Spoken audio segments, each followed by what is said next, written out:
इस वीडियो में हम फ़ॉन्ट टाइप या एम्पैथेटिक पर्सनालिटी के बारे में चर्चा करेंगे। ये कैसे ओरिजिनेट होती है, इनके कोर बिलीव्स क्या रहते हैं, इनके रिलेशनशिप पैटर्न्स कैसे दिखते हैं, ये सब। तो स्टार्ट करते हैं।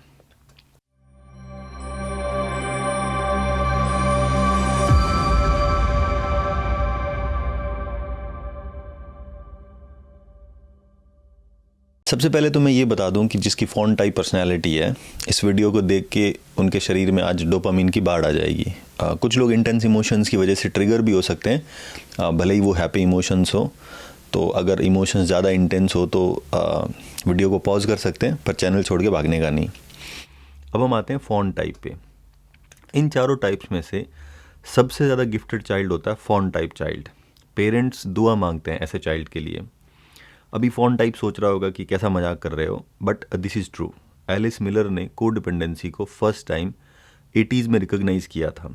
उस टाइम इस पर्सनैलिटी का कोई नाम नहीं था, बट मिलर ने इन पैटर्न्स को बहुत क्लियरली रिकॉग्नाइज़ किया था अपनी बुक में, जिसका नाम है the drama of gifted child. अब मैं थोड़ा सा एक्सप्लेन करता हूँ why this is a gifted child. पहली बात तो आप ये समझो कि खतरे से निपटने के लिए अभी तक हमने जो 3 स्ट्रेटजीज डिस्कस की है वो एनिमल वर्ल्ड में भी पाई जाती है। ये जो चौथी स्ट्रेटजी है फॉन, यही हमें एनिमल से अलग करती है। दूसरे शब्दों में एम्पैथी वो कॉम्प्लेक्स एबिलिटी है जो हमें पशुओं से अलग करती है। और एम्पैथी के कोर में मिरर न्यूरॉन्स ही होते हैं। मिरर न्यूरॉन्स एंड अटैचमेंट की वजह से ही हमारे अंदर ये जानने की इच्छा आती है कि दूसरे के दिमाग में क्या चल रहा है, दूसरे की इमोशनल स्टेट क्या है, वगैरह वगैरह। मिरर न्यूरॉन और एम्पैथी की वजह से ही तो हमने लैंग्वेज डेवलप की होगी ना। तो अगर मिरर न्यूरॉन्स ना होते तो लैंग्वेज भी ना होती, लैंग्वेज ना होती तो कोई थॉट्स भी नहीं आते, थॉट्स नहीं होते तो इकोनॉमी, कंट्री, ये सब तो छोड़ो, रैशनल ब्रेन इवॉल्व नहीं होता। क्योंकि रैशनल ब्रेन की ज़्यादातर कैपेबिलिटीज़ और कॉम्प्लेक्सिटीज़ लैंग्वेज के आने के बाद ही बहुत तेज़ी से इवॉल्व हुई है। और हमारा रैशनल ब्रेन जितना कॉम्प्लेक्स होता गया उतना ही लैंग्वेज का और विस्तार होता गया। जैसा मैंने पहले के एपिसोड्स में बताया था कि curiosity is our greatest strength, और फ़ॉन्ट टाइप चाइल्ड सबसे ज़्यादा क्यूरियस होता है। क्यूरियोसिटी के कोर में भी एम्पैथी होती है। एम्पैथी की वजह से ही चाइल्ड में मोटिवेशन आता है कि वो ज़िंदगी की जटिलताओं को समझे। क्योंकि जब एम्पैथी होती है तो आप सिर्फ अपने फ़ायदे और घाटे के हिसाब से डिसीजन नहीं लेते हो, जो कि बहुत आसान होता है।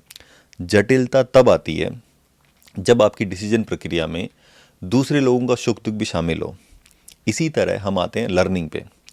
लर्निंग भी बहुत हद तक एम्पैथी और क्यूरियोसिटी ड्रिवन होती है। जैसे नार्सिसिस्टिक पर्सनैलिटी में उतनी क्यूरियोसिटी नहीं होती है, क्योंकि उनको दूसरों की कोई परवाह नहीं होती है। तो क्यूरियोसिटी का ये अचार डालें। लर्निंग के कोर में भी सरप्राइजिंगली मिरर न्यूरॉन्स ही होते हैं। समझदार उसी को कहते हैं जो दूसरों की गलती से सीख सकते हैं वाया मिरर न्यूरॉन्स, और मूर्ख वो होता है जो अपनी गलती से भी नहीं सीख सकता है। अभी किसी को ऐसा लग रहा होगा कि जब क्यूरियोसिटी इतनी अच्छी चीज़ है तो ये सब में क्यों नहीं होती है। तो इसका उत्तर है कि प्रकृति को अच्छे बुरे से मतलब नहीं होता है। प्रकृति is all about opposing forces. तो यहाँ क्यूरियोसिटी का ऑपोजिंग फोर्स होता है रिस्क, यानी कि क्यूरियोसिटी के साथ रिस्क भी आती है। इसीलिए जिन लोगों में क्यूरियोसिटी कम होती है वो सेफ्टी की बहुत वैल्यू करते हैं। इनफैक्ट पेरेंट चाइल्ड का इंटरेक्शन सेफ्टी वर्सेस क्यूरियोसिटी का स्ट्रगल ही होता है। पेरेंट ने दुनिया भर के खतरे देखे होते हैं तो वो चाइल्ड को कॉन्टीन्यूसली वार्न करते हैं कि ये मत करो, वो मत करो, है ना, इसमें ये खतरा है, उसमें वो खतरा है। इस टाइप से क्या करना है ये बहुत कम पेरेंट्स बताते हैं, और क्यों करना है ये तो उससे भी कम। पर क्यूरियोसिटी हम होमोसेपियंस का सिग्नेचर ट्रेट है। क्यूरियोसिटी के चक्कर में हमारे एंसेस्टर्स ने पृथ्वी का कोना कोना छान मारा। हम लोग अफ्रीका से इंडोनेशिया तक तो पैदल पैदल या पद यात्रा करके गए थे, पर 45,000 साल पहले हम इंडोनेशियन आर्कीपेलागो क्रॉस करके ऑस्ट्रेलिया पहुंच गए थे। और ऐसा करने के लिए कम से कम 100 किलोमीटर लंबा समुद्र क्रॉस करके जाना पड़ा होगा। एंड मोस्ट इम्पॉर्टेंटली उस टाइम लोगों को पता थोड़ी होगा कि 100 किलोमीटर आगे दूसरा महाद्वीप है। मैं ये बताना चाह रहा हूँ कि it was curiosity which made us to embark on such dangerous journey. Scholars, mystics, sages, these were most curious people. बहुत लोगों को लगता है कि fight type is the most brave, पर ऐसा नहीं है। Actually curious ones are the most brave, क्योंकि क्यूरियस वन को पता रहता है कि इस रास्ते पे रिस्क है, फिर भी वो आगे बढ़ता है।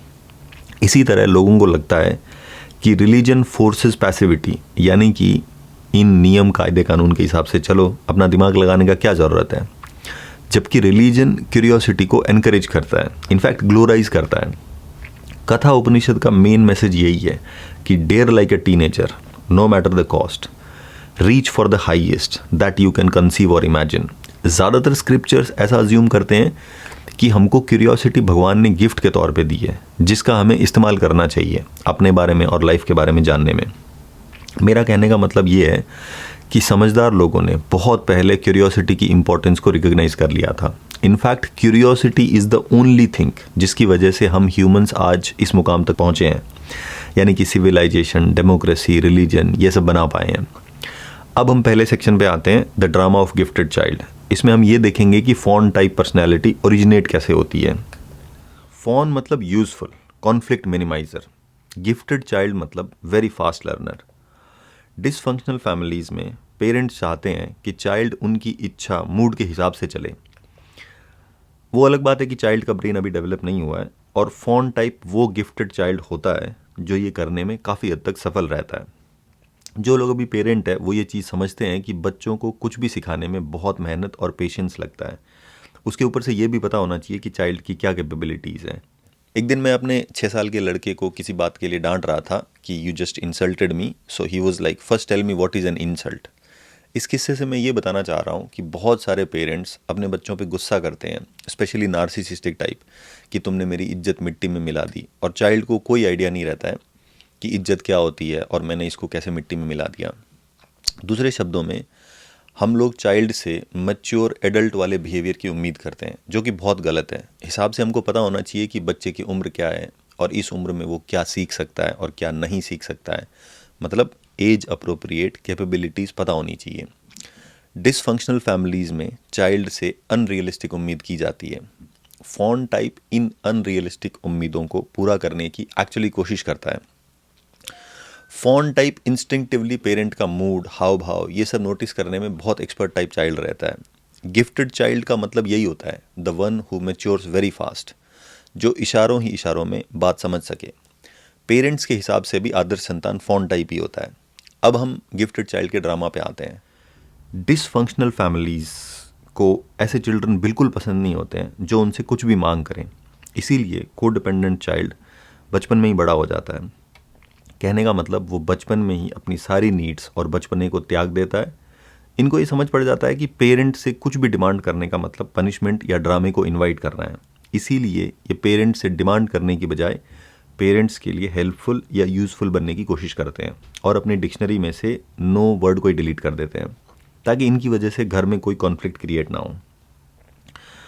जॉन ब्रेडशॉ के हिसाब से डिसफंक्शनल फैमिली में कोई भी परिवार की रिस्पॉन्सिबिलिटी या जिम्मेदारी लेने को तैयार ही नहीं होता है, because most of the people are adult children. ऐसी स्थिति में fawn type child impossible task try करता है, जो अपने पेरेंट्स का केयर टेकर बनने की कोशिश करता है। इसको साइकोलॉजी में रोल रिवर्सल बोलते हैं। रोल रिवर्सल पे मैं अभी थोड़ी देर में एक पूरा सेक्शन आएगा। फॉन टाइप एक पूरी एलोबोरेटेड फैंटेसी बनाता है बचपन में, जिसको रियलिटी डिस्टॉर्शन भी बोलते हैं। फॉन टाइप चाइल्ड अपने पेरेंटल अबैंडनमेंट के लिए वातावरण या खुद को जिम्मेदार मानता है। यानी कि कोडिपेंडेंट चाइल्ड को लगता है कि ओरिजिनली तो पेरेंट्स अच्छे हैं, पर हालात ख़राब होने की वजह से उनमें ख़राब लक्षण आ गए हैं, और इस तरह कोडिपेंडेंट चाइल्ड बचपन में भीषण प्रतिज्ञा करता है कि वो घर के हालात बदल के रहेगा, no matter the cost, I mean personal cost. But just remember, it's a fantasy, यानी कि ये सही धारणा नहीं है। इसको भी हम एक पूरे सेक्शन में डिस्कस करेंगे। खराब वातावरण के साथ साथ फॉन टाइप चाइल्ड को ये भी लगता है कि वो डिफेक्टिव है, पर ये बिलीफ उतना ऑब्वियस नहीं होता है। इट्स मोर लाइक कि मैं अपने आप में इम्प्रूव करके जब वर्दी बन जाऊंगा तब मेरे पेरेंट्स बदल जाएंगे और घर में सब अच्छा हो जाएगा। डिफेक्टिव या इम्परफेक्ट वाला बिलीफ फ्लाइट टाइप में बहुत विजिबल होता है। फॉन टाइप में इसका बहुत सोफिस्टिकेटेड और एलोबरेटेड वर्जन रहता है। फॉन टाइप चाइल्ड का प्राइमरी गोल अपने आप में इम्प्रूवमेंट करना और घर के कॉन्फ्लिक्ट मिनिमाइज करना रहता है। बहुत सारे फॉन टाइप पर्सनैलिटी को चाइल्डहुड में लगता है कि उन्हें खालीपन और अकेलापन कुछ ज़्यादा ही महसूस होता है, और अगर इस इमोशनल लोनलीनेस को दूर करने के लिए चाइल्ड किसी डिसफंक्शनल फैमिली मेम्बर्स के साथ कनेक्ट करने की भी कोशिश करता है तो उसका मजाक उड़ाया जाता है। और इससे चाइल्ड को ऐसी फीलिंग आती है कि he is needy, weakling and surely different. पर as a child fawn type के पास कोई तरीका नहीं होता है ये जानने का कि इमोशनल लोनलीनेस की जो फीलिंग है वो एक नॉर्मल रिस्पॉन्स है हमारे इमोशनल ब्रेन का, जो कि ह्यूमन कंपेनियनशिप के अभाव में आता ही आता है। अब हम आते हैं फॉन टाइप दूसरों से कनेक्ट कैसे करते हैं। बाय मर्जिंग, यानी कि दूसरे में समाहित होके, या दूसरे के गोल्स और नीड्स को अपने गोल्स और नीड्स बना के। यहाँ पे मैं बाकी 3 पर्सनैलिटीज़ के कनेक्ट करने के तरीके फिर से बताता हूँ। फाइट टाइप दूसरों को कंट्रोल करता है कनेक्ट करने के लिए। फ्लाइट टाइप बोलता है कि मैं बहुत बिजी हूँ तो कनेक्ट करने का टाइम ही नहीं है मेरे पास। फ्रीज टाइप बोलता है कि no way I will connect, है ना, it's too dangerous to connect. And fawn type merge with others to connect. इसी मर्जिंग के चक्कर में फॉन टाइप वालों की कोई बाउंड्री नहीं होती है। इनको यही नहीं पता होता है कि ये कहाँ ख़त्म होते हैं और दूसरे मेंबर कहाँ चालू होते हैं।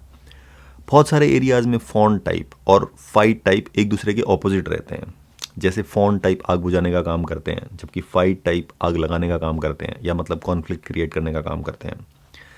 इसी तरह फॉन टाइप पूरी ज़िंदगी पारिवारिक शर्म को ढकने की कोशिश करता है, वहीं फाइट टाइप पारिवारिक शर्म या पारिवारिक इज्जत को उछालने का काम करते हैं। फॉन टाइप चाइल्ड सबसे ज़्यादा क्यूरियस होता है, वो हर चीज़ का मतलब निकालना चाहता है। जैसे घर में लड़ाई क्यों होती है, किसको क्या चाहिए, किसको किस बात पे गुस्सा आता है, क्यों आता है, वगैरह वगैरह। Fawn type is the only child जो डिसफंक्शनल फैमिली मेम्बर्स की बातों पे या मतलब दिखावे पे सही में भरोसा करता है। इसीलिए फॉन टाइप चाइल्ड को जब पेरेंट्स उसकी कमियां गिनाते हैं तो वो सही में अपने आप में इम्प्रूवमेंट करने की कोशिश करता है। इनको कॉन्फ्लिक्ट से बहुत डर लगता है। ये चाइल्ड इतना गिफ्टेड होता है कि अपने दिमाग में वर्चुअल सिमुलेशन करना सीख लेता है, यानी कि कुछ भी एक्टिविटी करने से पहले ये चाइल्ड अपने दिमाग में various permutations and combinations run करता है कि मेरे इस एक्ट की वजह से क्या क्या गलत हो सकता है, या मतलब किस किस तरह के कॉन्फ्लिक्ट क्रिएट हो सकते हैं। इन सिमुलेशंस को रन करने के लिए चाइल्ड अपने दिमाग में ऑलमोस्ट साइकिक पावर्स डेवलप कर लेता है, जिससे वो पेरेंट्स या दूसरे फैमिली मेम्बर्स का दिमाग कैसे काम करता है इसको एक्यूरेटली प्रेडिक्ट कर पाता है। एक्सेसिव एम्पैथी यहीं से ही आती है। जैसा मैंने पहले के एपिसोड्स में बताया था कि एम्पैथी के कोर में मिरर न्यूरॉन्स ही होते हैं, and mirror neurons are all about others, है ना, others feelings, emotions, habits, thought process etcetera. Learning के कोर में भी मिरर न्यूरॉन्स ही होते हैं। एक्स्ट्रा ऑर्डिनरी गिफ्टेड चाइल्ड वो होता है जो घर में कैसे बिहेव करना है ये अपने आप फिगर आउट कर लेता है और फिर एग्जैक्टली वैसे ही बिहेव करता है। नॉर्मल चाइल्ड को ये समझाने के लिए रिवॉर्ड पनिशमेंट का इस्तेमाल करना पड़ता है, एंड एज यूजुअल यहाँ भी सूरवीर फाइट टाइप ही होते हैं जिन पे रिवॉर्ड पनिशमेंट भी काम नहीं करता है। That means they are very slow learner. क्या क्या गलत हो सकता है इसके इनफाइनाइट सिमुलेशंस रन करने से फॉन टाइप चाइल्ड अपने दिमाग में एक नेगेटिव वॉइस डेवलप कर लेता है, क्रिएट कर लेता है, जिसको सेल्फ क्रिटिक बोलते हैं। ये आवाज़ ऑलमोस्ट पेरेंट्स को मिमिक करती है। जब भी हम कोई गलती करते हैं तो हमारे दिमाग में एक नेगेटिव वॉइस अपनी कमेंट्री अपने आप चालू कर देती है कि तुम बर्थलेस हो, बेवकूफ़ हो, वगैरह वगैरह। फॉन टाइप जब बड़ा भी हो जाता है तब भी ये आवाज़ जाती नहीं है। सेल्फ क्रिटिक का वर्स्ट पार्ट होता है कि उम्र के साथ साथ ये आवाज़ और स्ट्रांग होती जाती है ना। और इससे भी वर्स्ट पार्ट होता है कि बहुत लोग इस आवाज़ को ही अपनी आइडेंटिटी या पहचान समझ लेते हैं। रिकवरी में हम लोग ये सीखेंगे कि इस सेल्फ क्रिटिक आवाज़ को कैसे पहचाना जाए और इसकी तीव्रता को कैसे कम किया जाए, है ना। हमारे शरीर में ज़्यादातर बीमारियाँ इसी सेल्फ क्रिटिक की देन होती है। ज़्यादातर लोग अपनी ज़िंदगी में कुछ भी नया ट्राई करने से बहुत डरते हैं। इसका कारण ये नहीं होता है कि इनमें काबिलियत नहीं होती है, बल्कि इसका मेन कारण होता है कि इन लोगों को सेल्फ क्रिटिक के अटैक से बहुत डर लगता है। जैसे ही ये लोग कुछ नया करने का मन बनाते हैं तो इनके दिमाग में सेल्फ क्रिटिकल कमेंट्री अपने आप चालू हो जाती है, विच almost sounds like a narcissistic parent, है ना, कि जैसे शक्ल देखी है, तुम में काबिलियत ही नहीं है, you will surely botch it up, है ना, इस टाइप से। और जब फेल करोगे तब हफ्तों तक ये सेल्फ क्रिटिक वॉइस कोसती रहती है। इसका परिणाम ये होता है कि इंसान दोबारा ट्राई नहीं करता है कभी भी। और अगर आप डिसफंक्शनल फैमिली के साथ अभी भी रहते हो तब तो फैमिली वाले भी सेल्फ क्रिटिक की तरह आपके फेलियर को सुबह से शाम अलग अलग एंगल से डिस्कस करेंगे। तो आप देख सकते हैं कि सेल्फ क्रिटिक की वॉइस भी एक अडेप्टेशन है जो बच्चा इंटरनलाइज करता है ताकि वो इस अनप्रेडिक्टेबल फैमिली में थोड़ी बहुत प्रेडिक्टेबिलिटी ला सके। बहुत लोग अपनी पूरी लाइफस्टाइल इस हिसाब से रीस्ट्रक्चर करते हैं कि ये सेल्फ क्रिटिकल वॉइस ट्रिगर ना हो। ये सेल्फ क्रिटिक हमारे अंदर पैरासाइट की तरह रहता है और इसका भोजन होता है टॉक्सिक शेम। घर परिवार इस सेल्फ क्रिटिक को जितना टॉक्सिक शेम का भोजन खिलाते हैं, ये आवाज़ उतनी ताकतवर होती जाती है। टॉक्सिक शेम और सेल्फ क्रिटिक से कैसे निपटा जाए, इस पे हम बाद में और चर्चा करेंगे। To summarise self critic, 3-4 correlation समझने वाले हैं। डिसफंक्शनल फैमिली चाइल्ड को कंट्रोल करने के लिए जितना ज़्यादा शेम का इस्तेमाल करती है, सेल्फ क्रिटिक उतना ही मजबूत होता है।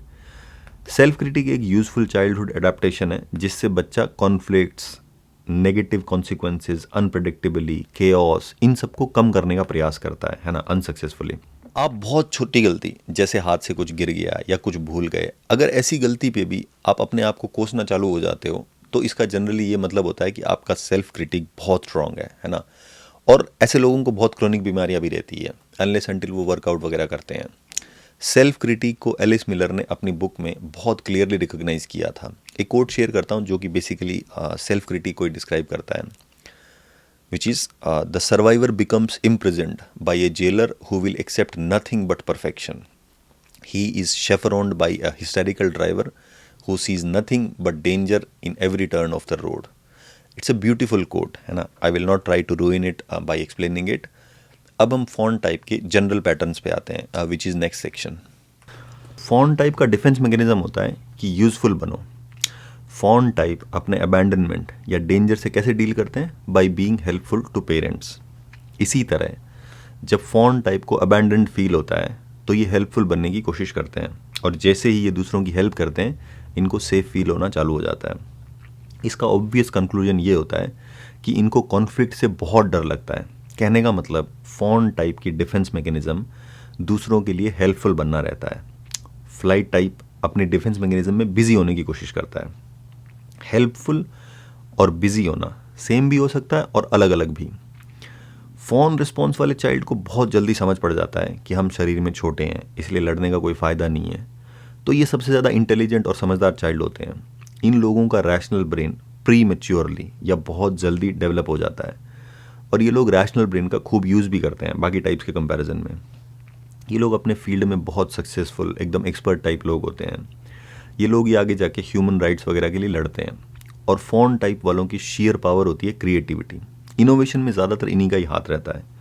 फ्रीज टाइप वाले भी काफ़ी क्रिएटिव हो सकते हैं क्योंकि वो भी इमेजिनेशन का काफ़ी यूज़ करते हैं, पर फ्रीज टाइप वाले आलसी बहुत होते हैं और लोगों से इनका मिलना जुलना उतना रहता नहीं है और कुछ करने की एनर्जी भी नहीं रहती है।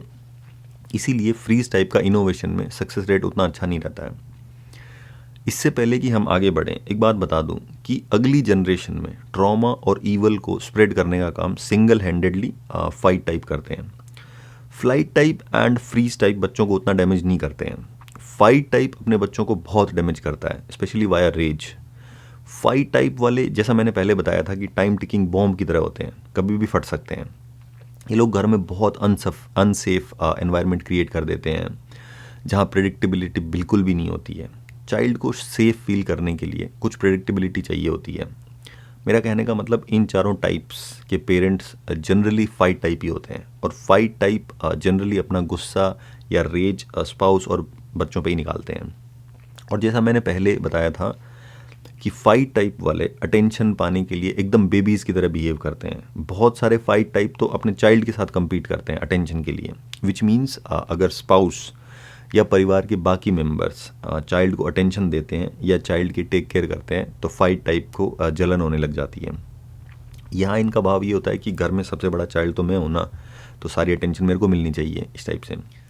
इसके साथ साथ अपन ने फाइट टाइप वाले एपिसोड में डिस्कस किया था कि फाइट टाइप अपने चिल्ड्रन और स्पाउस को कंट्रोल करने की पुरजोर कोशिश करते हैं। फाइट टाइप वाले पेरेंट्स सबसे ज़्यादा पनिशमेंट उस चाइल्ड के लिए रिजर्व रखते हैं जो इनके कंट्रोल के अगेंस्ट प्रोटेस्ट करता है, नो बोल के।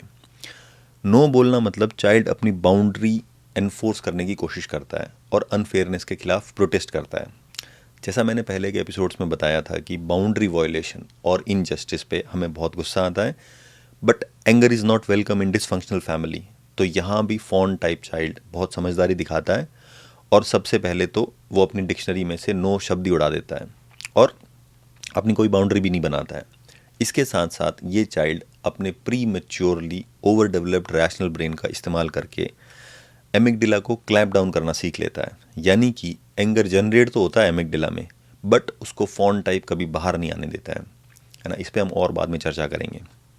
कोडिपेंडेंट और फ्लाइट टाइप्स में कुछ सिमिलैरिटीज़ होती है, पर एंगल थोड़ा सा अलग अलग होता है। जैसे फ्लाइट टाइप भी परफेक्शन को स्ट्राइव करते हैं और हमेशा बिजी रहते हैं, बट फ्लाइट टाइप में main objective distraction from emotions होता है, जबकि कोडिपेंडेंट चाइल्ड हार्ड वर्किंग या परफेक्शन सीकिंग हो सकता है, बट कोडिपेंडेंट चाइल्ड का am better and useful child बनना होता है, जो कि कम से कम गलतियां करे ताकि वो अपने पेरेंट्स को बदल सके और उनका प्यार या अप्रूवल पा सके।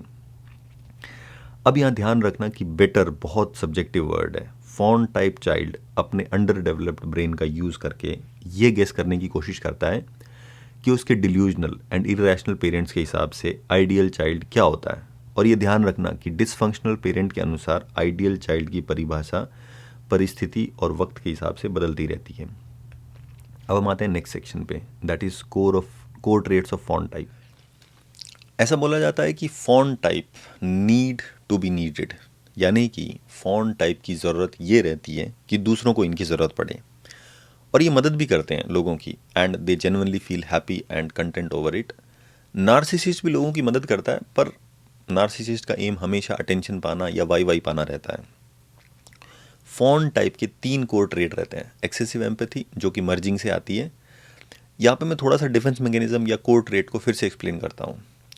फ्लाइट टाइप या ओसीडी बहुत हद तक फॉन टाइप दिख सकता है, पर उसको एम्पैथी की प्रॉब्लम नहीं होती है, मतलब वो लोगों को आराम से नो बोल सकता है। फॉन टाइप की एक्सेसिव एम्पैथी इनकी कोर सर्वाइवल स्ट्रेटजी यानी कि बी यूजफुल का डायरेक्ट आउटकम होता है।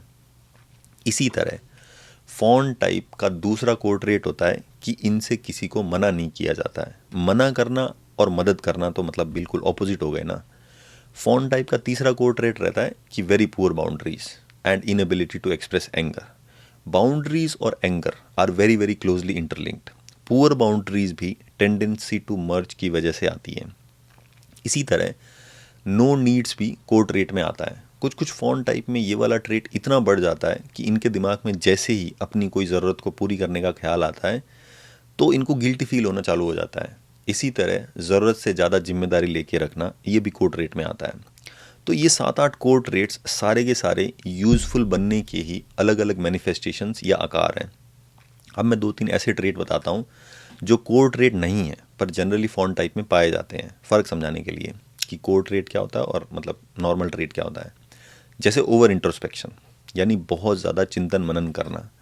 ये फॉन टाइप में हो भी सकता है और नहीं भी हो सकता है। जनरली लोग अपनी गलतियों पे ओवर इंट्रोस्पेक्ट इसलिए करते हैं कि वो कुछ सीख सकें, या मतलब कुछ सीखने के पर्सपेक्टिव से इंट्रोस्पेक्शन करते हैं।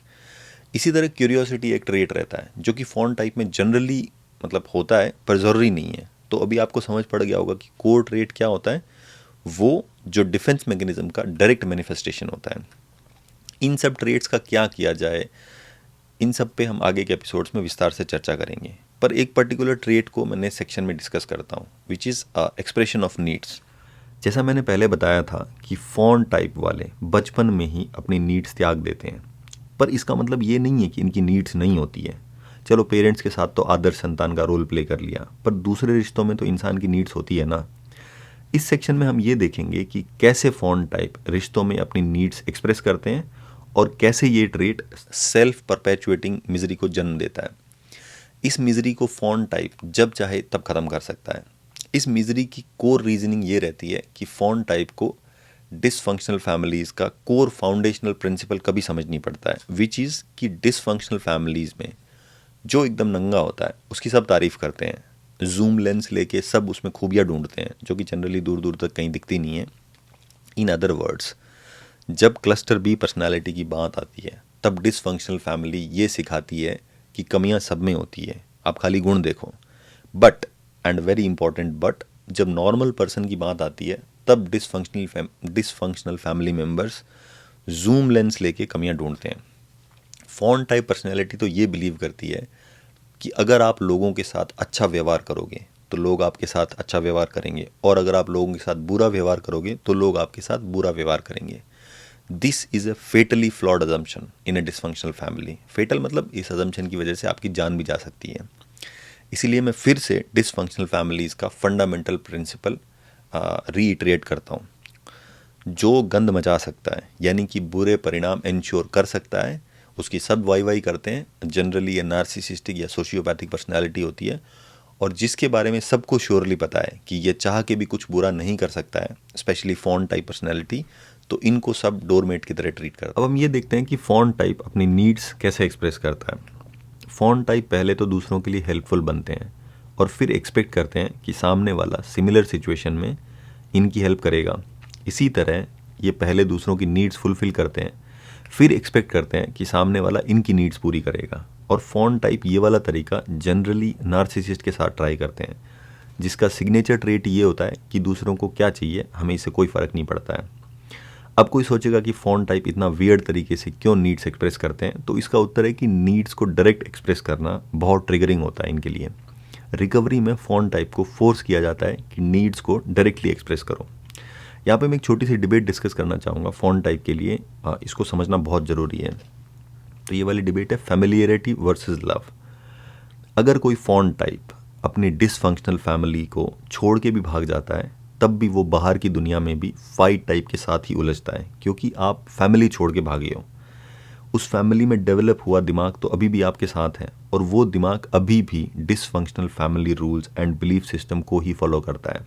इसके साथ साथ दिमाग की एक और प्रॉपर्टी होती है जो को डिपेंडेंट पर्सनैलिटी को बार बार फाइट टाइप पर्सनैलिटी के साथ फंसाती है, और वो है फेमिलियरिटी।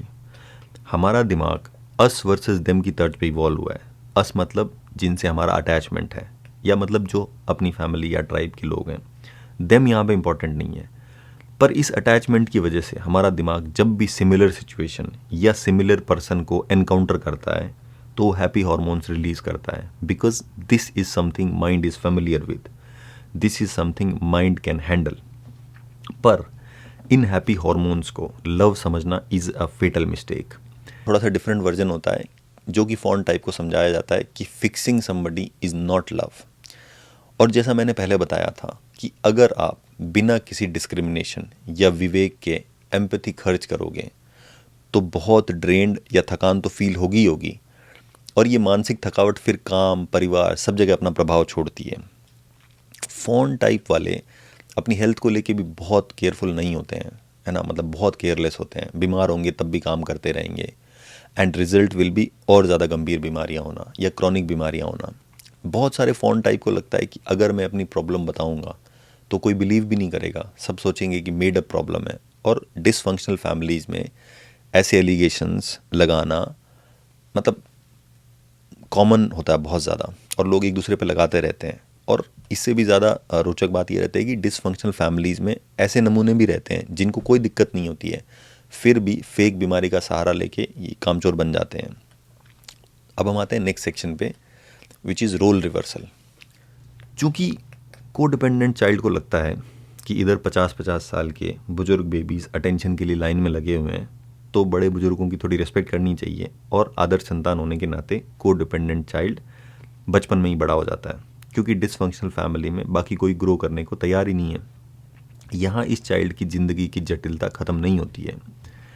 इस चाइल्ड को डिसफंक्शनल फैमिली एक ऐसा रोल प्ले करने के लिए फोर्स करती है जिसमें डिसीजन फाइट टाइप वाला लेगा, पर जिम्मेदारी इस चाइल्ड की होगी। ऐसी कंडीशन में को डिपेंडेंट चाइल्ड अपने अंडर डेवलप्ड ब्रेन का यूज़ करके ये प्रेडिक्ट करने की कोशिश करता है कि क्या क्या गलत हो सकता है, और सेल्फ क्रिटिक यहीं से ही डेवलप होता है, जिसको अपन ऑलरेडी डिस्कस कर चुके हैं। फिर को डिपेंडेंट चाइल्ड अपने कंट्रोलिंग पेरेंट को बहुत सोफिस्टिकेटेड तरीके से कुछ कुछ चेंजेस करने को बोलता है, क्योंकि फाइट टाइप को आप सीधा सीधा नहीं बोल सकते हो कि मालिक आप बेवकूफ़ हो या मतलब डिल्यूजनल हो। कहने का तात्पर्य है कि बहुत घुमा फिरा के क्रिएटिवली सजेस्ट करना पड़ता है, और जनरली ये काम पेरेंट का होता है कि वो बच्चे को बहला फुसला के किसी बात के लिए मनाता है जिससे बच्चे का फ़ायदा हो। पर डिसफंक्शनल फैमिली में ये वाला काम चाइल्ड करता है, फॉन टाइप। तभी तो मैंने बोला ना कि रोल रिवर्सल हो जाता है। इसी तरह फीमेल को डिपेंडेंट ज़्यादातर टाइम अपने छोटे भाई बहनों को मदर बन के रेज करती है। और ऐसा नहीं है कि नार्सिसिस्टिक या फाइट टाइप का डिसीजन जब गलत पड़ेगा तो आके सीधा सीधा बच्चे का गला पकड़ेंगे, पर फॉन टाइप चाइल्ड इमोशनली इतना इंटेलिजेंट और मैच्योर होता है कि वो इंट्यूटिवली या इंस्टिंक्टिवली ये प्रेडिक्ट कर पाता है कि जब डिसीजन गलत पड़ेगा, जो कि पढ़ना ही पड़ना है, तब फिर फाइट टाइप गंद मचा देगा घर में, सबका जीना हराम कर देगा। सो बेसिकली सेल्फ डाउट और सेकंड गेसिंग यहीं से ही आता है।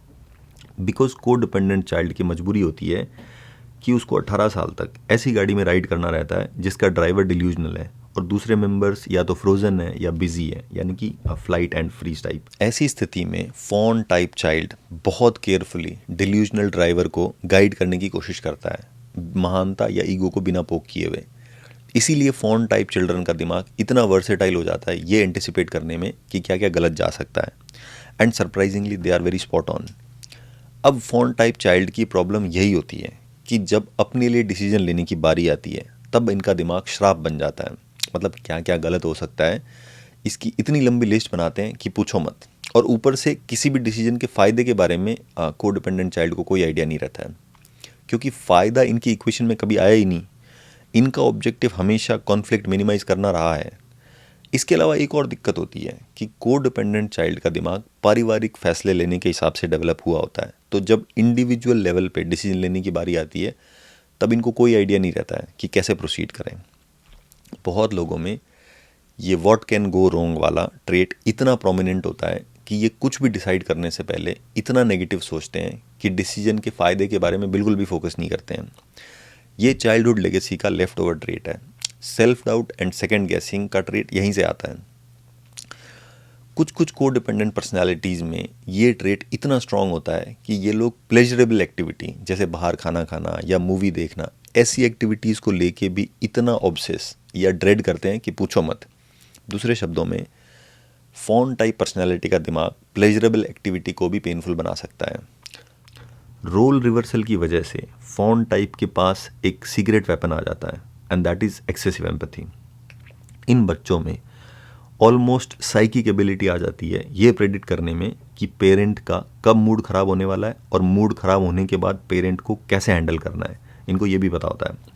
कुछ कुछ fawn type personality humorous, almost comical role धारण कर लेते हैं डिप्रेस्ड पेरेंट को चीयर अप करने के लिए। पेरेंट्स के हाव भाव से ही समझ जाते हैं कि कैसे एक्ट करना है, पेरेंट्स को कैसे चीयर अप करना है। तो ऐसे केसेस में आप देख सकते हैं कि नार्सिसिस्टिक पेरेंट चाइल्ड की तरह टेंट्रम फेंकता है और को डिपेंडेंट चाइल्ड अपने पेरेंट को सूद या काम डाउन करने की कोशिश करता है। तो इसीलिए इसको रोल रिवर्सल बोलते हैं। अब हम आते हैं नेक्स्ट सेक्शन पे, दैट इज़ रियलिटी डिस्टॉर्शन और फैंटेसी ऑफ फॉन टाइप। जैसे कुछ भी गलत होने पर फाइट टाइप हमेशा अपने आसपास वालों को जिम्मेदार समझते हैं और एनवायरनमेंट में इसका कारण ढूंढते हैं, वैसे ही को डिपेंडेंट या फॉन टाइप अपने आसपास कुछ भी गलत होता है तो इसके लिए पहली बात तो अपने आप को जिम्मेदार मानते हैं और दूसरी बात अपने अंदर कारण ढूंढते हैं। को डिपेंडेंट चिल्ड्रन बहुत आज्ञाकारी और आदर्श संतान होते हैं। इनकी थिंकिंग में सबसे बड़ा लूप होल होता है कि इनको लगता है कि ये अपने आप को ज़्यादा यूज़फुल बना के दूसरों में बदलाव ला सकते हैं। चूँकि को डिपेंडेंट चिल्ड्रन अपनी सारी नीड्स को त्याग के पूरी फैमिली के केयर टेकर बन जाते हैं, तो ये कोई कोइंसिडेंस नहीं है कि ये बड़े होके भी दुनिया भर की रिस्पॉन्सिबिलिटी या ठेका उठा के रखते हैं। फाइट टाइप वाले अपने इमोशंस के लिए दूसरों को जिम्मेदार ठहराते हैं, वहीं फॉन टाइप दूसरों के इमोशंस के लिए अपने आप को जिम्मेदार ठहराते हैं। फॉन टाइप को इंटरनलाइजर भी बोला जाता है, मतलब ये हमेशा अपने अंदर झांकते रहते हैं, जबकि फाइट टाइप को एक्सटर्नलाइजर बोला जाता है, मतलब ये हमेशा बाहर झांकते हैं। एंड इनको लाइक अ बेबी लगता है कि ये वर्ल्ड की जिम्मेदारी है कि हमें खुश रखें, and we demand it that make us happy. वहीं को डिपेंडेंट्स को लगता है कि अपने आसपास वालों की प्रॉब्लम्स और ज़रूरतों के लिए ये जिम्मेदार हैं। तो आने वाले एपिसोड्स में हम मेनली फॉन टाइप और फाइट टाइप पे ज़्यादा चर्चा करेंगे। ये दोनों ही डिसफंक्शनल फैमिलीज़ में बड़े होते हैं और एक दूसरे के साथ हमेशा उलझे हुए रहते हैं। They are the ones who are most enmeshed with others, है ना। एनमैश्ड मतलब वही तुम्हारी ज़रूरत मेरी ज़रूरत और मेरा पैसा तुम्हारा पैसा, इस टाइप से। So fawn type is a giver and narcissist is a taker. Co-dependent child impossible task try करता है childhood में. He wants to change his parents by being mature and helpful, and he wants to act like an adult who should make sure कि घर परिवार में कोई conflict या लड़ाई ना हो. इसीलिए co-dependent children फैमिली में हर किसी को खुश करने की कोशिश करते हैं। पूछो कैसे? ज़रूरत से ज़्यादा जिम्मेदारी लेके और अपनी सारी ज़रूरतों को सेक्रीफाइस करके। इनको कॉन्फ्लिक्ट से बहुत डर लगता है, कुछ कुछ को डिपेंडेंट पर्सनैलिटी तो अपनी सेल्फ वर्थ को कॉन्फ्लिक्ट के साथ टाई अप कर लेते हैं, मतलब बांध लेते हैं। अगर कॉन्फ्लिक्ट ज़्यादा हो रहे हैं तो को डिपेंडेंट चाइल्ड को लगता है कि समहाउ उसकी गलती है और वो अपने आप को वर्थलेस समझता है, सेल्फ एस्टीम भी लो होती है ना। रिमेंबर मैंने बताया था कि सेल्फ एस्टीम मतलब क्या किया और क्या कर सकते हो। तो इन फॉन टाइप चिल्ड्रन की थिंकिंग इतनी डिस्टॉर्टेड हो जाती है कि इनको लगता है कि जब घर परिवार के कॉन्फ्लिक्ट नहीं सुलझा सकते हैं तो बाहर क्या खाक उगाड़ लेंगे। इसी तरह को डिपेंडेंट चाइल्ड सेक्रीफाइस करने में या मार्टर प्लेइंग में भी उस्ताद होता है। तो मार्टर प्लेइंग का मतलब वही कि परिवार के भले के लिए मैं अपनी पर्सनल गोल्स, अपनी नीड्स सब सेक्रीफाइस करने को तैयार हूँ। को डिपेंडेंट चाइल्ड की फैंटेसी होती है कि वो बहुत मेहनत करेगा, क्लास में फर्स्ट आएगा, बहुत पैसा कमाएगा और एक दिन परिवार में सब ठीक कर देगा। बट ये फैंटेसी रहती है। पर ये चाइल्ड की तरफ से एक इम्पॉसिबल टाइप का अटेम्प्ट होता है जिसमें वो अपने पेरेंट्स की सारी प्रॉब्लम्स दूर करना चाहता है, ताकि जब उनकी प्रॉब्लम्स दूर हो जाएगी तब वो चाइल्ड को टाइम देंगे या मतलब बदल जाएंगे। कहने का मतलब को डिपेंडेंट चाइल्ड बहुत क्रिएटिव होता है और वो हर चीज़ का मतलब निकालना चाहता है। जब उसके पेरेंट्स उसको टाइम नहीं देते हैं तो वो यहाँ भी सोचता है कि ऐसा क्यों हो रहा है, और यहाँ वो गलत कंक्लूजन निकालता है कि वो डिफेक्टिव है या अनलवेबल चाइल्ड है, इसीलिए उसको पेरेंट्स टाइम या प्यार नहीं दे रहे हैं। को डिपेंडेंट चाइल्ड इस प्रॉब्लम का सॉल्यूशन ये निकालता है कि मैं अच्छा और मेहनती चाइल्ड बनूंगा, तब मेरे पेरेंट्स मुझे टाइम देंगे या प्यार करेंगे। चाइल्ड का दिमाग इतना डेवलप नहीं होता है बचपन में कि वो ये समझ सके कि मे बी मेरे पेरेंट्स में ही कोई कमी है, या मतलब वो इनसिक्योर है, इमेच्योर है, इरेशनल है। ये सीक्रेट फैंटेसी को डिपेंडेंट्स को बार बार रिलेशनशिप ट्रैप्स में फंसाती है, क्योंकि बहुत बार इनको कोई ऐसा नमूना या पीस मिल जाता है जिसको फिक्स करने की चाहत को ये लव समझ लेते हैं, and they and up marrying fight type and taking care of fight type for the rest of the life. को डिपेंडेंट लोगों का इंटरनल वर्ल्ड बहुत रिच होता है। ये लोग अपने आप को इम्प्रूव करने में विश्वास करते हैं, इसीलिए ये अपनी हर गलती पे इंट्रोस्पेक्ट करते हैं और कोशिश करते हैं कि वो गलती दोबारा ना हो। They are very good learners also.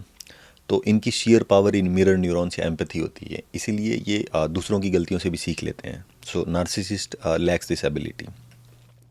अब हम आते हैं नेक्स्ट सेक्शन पे, which is biology of fawn type. Fawn child का रैशनल ब्रेन बहुत पावरफुल होता है, specifically VMPFC।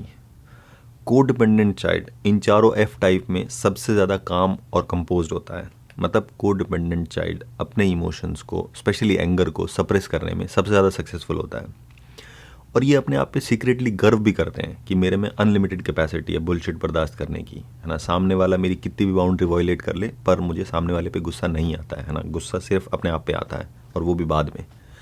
But simultaneously they hate themselves for not maintaining and enforcing boundaries. कभी कभी इनका मन करता है कि सामने वाले को गुस्से में खूब सुनाऊं, बट जब बारी आती है सुनाने की तो मतलब एमिगडाला हाईजैकिंग या फिर इनकी ज़बान नहीं खुलती है, तो बाद में इनको अपने आप पे गुस्सा आता है कि मतलब ज़बान नहीं खुलती है इस टाइप से। को डिपेंडेंट में इमोशनल ब्रेन और VMPFC हमेशा एक दूसरे के साथ वॉर में रहते हैं। तो VMPFC और एमिगडाला, इन दोनों में क्या फ़र्क होता है, दोनों में क्या रिलेशन होता है, तो इसको समझने के लिए प्लीज़ ब्रेन स्ट्रक्चर वाला एपिसोड देखें। एक और चीज़, फॉन टाइप में VMPFC ऐसे काम करता है कि अगर मैं ये करूँगा तो दूसरों को कैसा फील होगा। तो ये डिफेंस मैकेनिज्म रहती है कि वही बीइंग नाइस एंड हेल्पफुल वाली। दूसरे शब्दों में फॉन टाइप चाइल्ड के ब्रेन में ये ग्लिच रहता है कि वो अपनी खुशी मैक्सिमाइज़ करने के बजाय दूसरों की खुशी मैक्सिमाइज़ करते हैं। नार्सिसिस्ट में उल्टा होता है।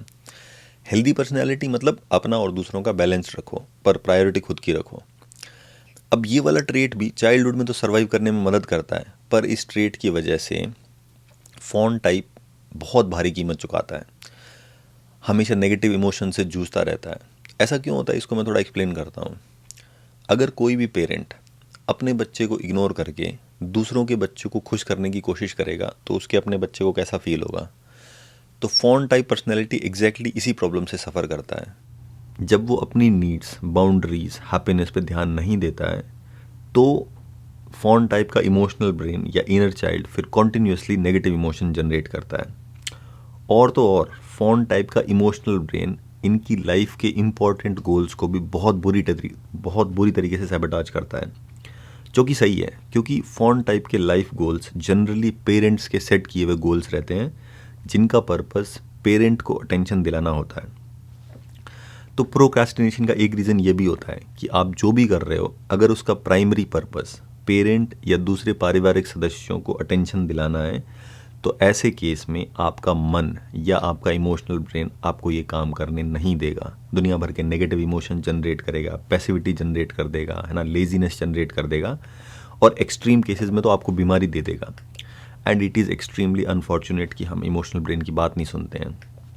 फ़ॉन टाइप चाइल्ड की फैंटेसी में जेम्स बॉन्ड वो होता है जिसमें इमोशंस आते ही नहीं हैं, और फ़ॉन टाइप को लगता है कि चूंकि इनमें इतने नेगेटिव इमोशंस आते हैं तो ये वीक लिंग में आते हैं, और सोसाइटी इन्हें इस एटर्नल सिन के लिए कैसे भी ट्रीट कर सकती है। But basically procrastination and too much negative emotions fawn type की डिसफंक्शनल लाइफस्टाइल का नेचुरल आउटकम होता है। अब हम आते हैं नेक्स्ट सेक्शन पे, that is cost benefit analysis of fawn type. Codependents या फ़ॉन टाइप की स्ट्रेंथ भी एम्पैथी होती है और सबसे बड़ी वीकनेस भी एम्पैथी होती है। एम्पैथी के चक्कर में फ़ॉन टाइप अपना ब्रेन खूब यूज़ करते हैं, जैसे कैसे मैं अपने आप में इम्प्रूव करूँ, कैसे मैं कम से कम गलतियाँ करूँ। Because of their fantasy to be a super fixer, fawn type की क्यूरियोसिटी एंड क्रिएटिविटी ज़िंदा रहती है। और चूंकि ये लोग बहुत हेल्पफुल होते हैं, इसीलिए ये पेरेंट्स की वर्स्ट पनिशमेंट से भी बच के निकल लेते हैं। Fawn types are also very good learners, क्योंकि इनका रैशनल ब्रेन बहुत पावरफुल होता है। एम्पैथी के चक्कर में fawn types are very good at anticipating consequences of any decision. चूँकि ये लोग बचपन से ही आदर्श संतान या आइडियल चाइल्ड में बनने में लगे रहते हैं, इसीलिए इनका दिमाग नेचुरली ही ऐसे काम करता है कि जब भी ये कुछ डिसीजन लेने की सोचते हैं, तो इस डिसीजन के क्या क्या गलत परिणाम हो सकते हैं ये ऑटोमेटिकली इनके दिमाग में आ जाता है। फाइट टाइप में एम्पैथी नहीं होती है, तो उनके लिए ये बहुत मुश्किल होता है ये प्रेडिक्ट करना कि सामने वाला कैसे रिएक्ट करेगा या कैसे एक्ट करेगा। एम्पैथी एक एबिलिटी होती है जिससे आप दूसरों के दिमाग में क्या चल रहा है इसका काफ़ी सही सही आइडिया लगा सकते हो, और अकॉर्डिंगली कैसे एक्ट करना है ये भी आपको पता रहता है। कोडिपेंडेंट लोग मिनिमम डैमेज के साथ डिसफंक्शनल फैमिली से निकल पाते हैं। कोडिपेंडेंट चिल्ड्रन मतलब minimum maintenance and maximum help. जैसा मैंने पहले बताया था कि codependent child tries the impossible to be a fixer, rescuer, caretaker. अब हम ये देखते हैं कि एम्पैथी वीकनेस कैसे हो सकती है।